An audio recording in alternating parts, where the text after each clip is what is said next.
Si aceptamos la existencia de máquinas en el Antiguo Egipto, nos queda el problema de determinar su naturaleza. En este sentido han sido numerosas las tentativas de explicación. La idea clásica de que las piedras fuesen elevadas por rampas es desechada por el docto ingeniero Krum, pues por sí solas las rampas serían un trabajo equivalente al de la propia pirámide. El concepto de los rodillos tampoco sirve, ya que la madera era escasa y no servirían en terreno arenoso. Las pirámides se realizaron en la Edad del Cobre, pero podemos decir que resulta imposible que en ese momento no conociesen el hierro, ya que es explicable que los egipcios pudieran trabajar el cuarzo, el granito, el pórfido o la diorita si no poseyeron herramientas de este metal. Esta piedra es de diorita. Puede comprarse por €1 en cualquier tienda de minerales en España.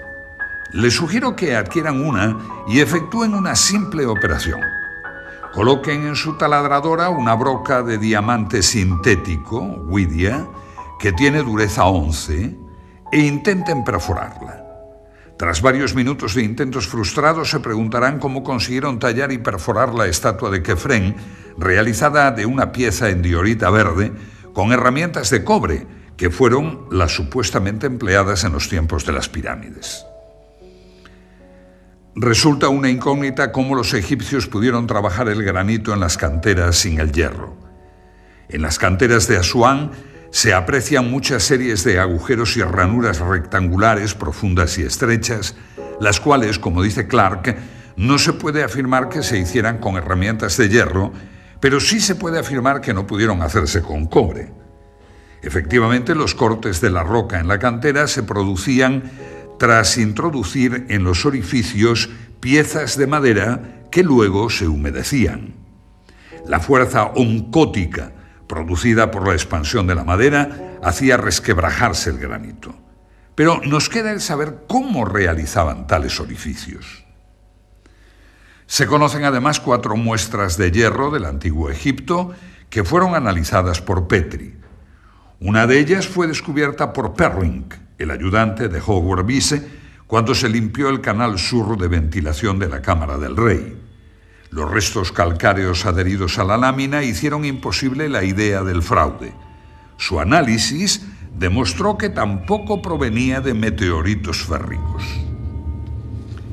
La conclusión obvia es que los antiguos egipcios utilizaron el hierro y que, al igual que otros muchos dispositivos tecnológicos, su empleo parece haber sido mantenido en secreto, dando con ello origen a un serio problema para los arqueólogos que confunden la ausencia de pruebas con la inexistencia de tecnología. Una posible explicación al mantenimiento de tal secreto podría ser la pertenencia del hierro a la sabiduría divina, siendo su uso restringido a los sacerdotes y a sus operarios. Esa creencia ha pervivido hasta nosotros, que denominamos a la industria del hierro como siderometalúrgica, es decir, de origen sideral y posiblemente relacionada con los moradores del cielo. Otro aspecto digno de ser estudiado en la búsqueda de respuestas sobre la tecnología es la forma en que los constructores adosaban los bloques unos a otros sin dejar ninguna separación entre ellos. En cualquiera de nuestros cuartos de baño, la junta entre las losetas del alicatado nunca baja de 1 milímetro. Y si estas plaquetas son de tan solo 20 centímetros, podremos comprender el problema que representa unir monolitos de decenas de toneladas. Ni siquiera una hoja de afeitar penetra en las juntas que pueden ser rectas o curvas, aunque nunca sin perder el íntimo contacto. Las únicas herramientas que poseemos de los artesanos egipcios son algunos cinceles de cobre, de los que se conocen varias colecciones. En general, las perforadoras prehistóricas trabajaban con polvo de esmeril, pero en piezas del Imperio Antiguo, como vasos y platos de granito o de diorita, se encuentran huellas de una punta cuya naturaleza se desconoce, pero que no pudo ser otra que el diamante. Y aquí nos encontramos con otro problema arqueológico, pues el diamante es considerado inexistente en aquella época. El torno de alfarero todavía no había aparecido en la época en que las vasijas de diorita torneada eran ya perfectas. En dinastías posteriores ya no se volvió a trabajar la diorita. Ni siquiera los escultores de la época saíta se atrevieron con este material. No debe extrañarnos que los egipcios de las primeras dinastías poseyeran instrumentos superiores a los de las siguientes, pues esto es lo que revela constantemente el análisis tecnológico. La tecnología muestra más signos de retroceso que progresos en el tiempo.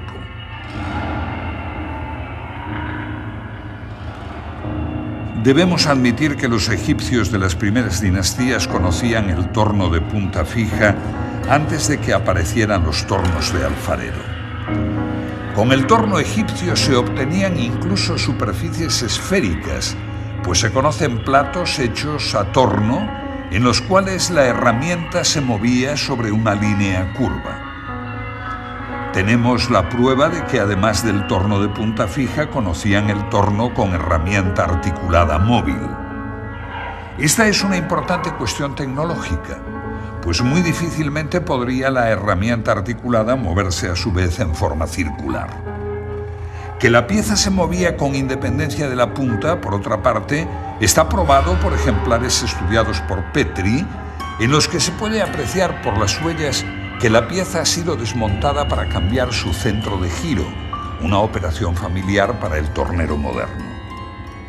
Y si el torno de punta fija o móvil ya nos deja impresionados, no lo es menos otra pieza importante como es el serrucho para piedra, y no para piedra normal de caliza, sino también para otras piedras de dureza mucho mayor, como el granito. Se conocen ejemplares de serruchos egipcios de bronce con dientes de esmeril, cuyo funcionamiento se asemeja a las modernas cortadoras de cinta de acero con polvo de esmeril llevado por agua, con las que se cortan los bloques de granito en las canteras modernas. En los hipogeos de Tebas, 12ª dinastía, se han encontrado bloques de granito serrados que muestran huellas de óxido de cobre, lo que probaría el empleo de esta herramienta. Pero estudiando la inclinación y la velocidad del descenso de la hoja, se descubre que trabajaban a una enorme presión. Es inadmisible que un serrucho de bronce y esmeril pueda cortar granito si le aplicamos una débil presión y empleamos un tiempo indefinido en el corte.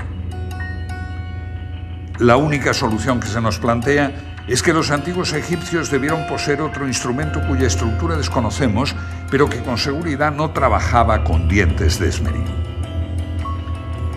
En relación con el modus operandi de estos serruchos, se exhibe en el Museo del Cairo el sarcófago de Diodefre, hijo o hermano de Keops, donde puede apreciarse el trabajo del serrucho. Aparentemente los sarcófagos eran transportados con la tapa no cortada para reforzar la estructura. El serrucho ha cortado ya los 2/3 de la tapa, quedando un resto por cortar en donde todavía puede apreciarse la garganta carcomida por la herramienta. Se observa así la superficie irregular que va dando forma al sarcófago antes de su ulterior pulimento y en donde todavía hoy es posible apreciar las marcas de ocre que indican las líneas de corte. Aparentemente, el serrucho ha sido guiado a mano, como puede inferirse por la forma irregular de la superficie cortada. El ancho de la herramienta, correspondiente al ancho del surco, es de 2 centímetros. El plano de corte presenta desniveles del orden del centímetro. Y aunque no nos imaginamos qué herramienta pudo hacer el corte, se aprecia que su uso fue manual con las imperfecciones que el pulso provoca. En cambio, en otro sarcófago, el de Keops de la Gran Pirámide, en donde los desniveles de las superficies serradas son del orden del milímetro. El serruchado del sarcófago de Keops debe considerarse como una obra maestra en la materia, pues a pesar de no haber recibido un pulido ulterior es casi una pieza terminada. La herramienta llevaba una guía mecánica.